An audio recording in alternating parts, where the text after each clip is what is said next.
राजा रघुवंशी हत्याकांड में मुख्य आरोपी सोनम रघुवंशी को मिली जमानत के खिलाफ मेघालय सरकार ने सुप्रीम कोर्ट में याचिका दायर कर तत्काल सुनवाई की मांग की है, जिसको अदालत ने स्वीकार भी कर लिया है। अब इस मामले पर शुक्रवार को सुनवाई होगी। इंदौर के ट्रांसपोर्ट कारोबारी राजा रघुवंशी हत्याकांड में मुख्य आरोपी सोनम रघुवंशी की जमानत रद्द करने की मांग करते हुए मेघालय सरकार ने सुप्रीम कोर्ट का रुख किया। राज्य सरकार ने मामले को जल्द सुनवाई के लिए मेंशन किया, जिस पर कोर्ट ने स्वीकार कर लिया है। अब इस मामले में कल यानी शुक्रवार को सुनवाई होगी।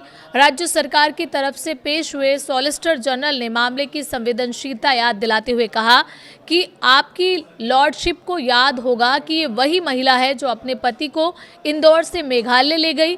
वहां उसने अपने 3 साथियों के साथ मिलकर पति की बेरहमी से हत्या कर दी और शव को ठिकाने लगा दिया।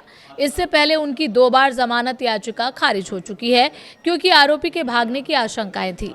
एक गलती की वजह से मिली जमानत। अदालत में दलील देते हुए तुषार मेहता ने कहा कि सोनम रघुवंशी को केवल इस तकनीकी आधार पर जमानत दे दी गई। गिरफ्तारी के सभी कारण पूरी तरह उपलब्ध नहीं कराए गए थे। उन्होंने साफ किया कि आधिकारिक डॉक्यूमेंट में केवल एक कानूनी धारा का नंबर टाइप करने में गलती हुई थी। इतनी छोटी और मामूली टाइपोग्राफिकल तकनीकी गलती के आधार पर इतने बड़े आरोपी को जमानत की राहत नहीं मिलनी चाहिए। राज्य सरकार ने सुप्रीम कोर्ट में साफ तौर पर कहा कि अगर सोनम रघुवंशी की ये जमानत बरकरार रहती है तो वो कानून की पहुंच से दूर भाग सकती है। इसी वजह से इस मामले को तत्काल कल की कार्यसूची में शामिल करने का अनुरोध किया गया।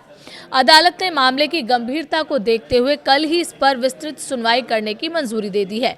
अब इस मामले पर शुक्रवार को सुप्रीम कोर्ट में सुनवाई होगी। आपको बता दें कि राजा रघुवंशी हत्याकांड पूरे देश में चर्चा का विषय बन गया था।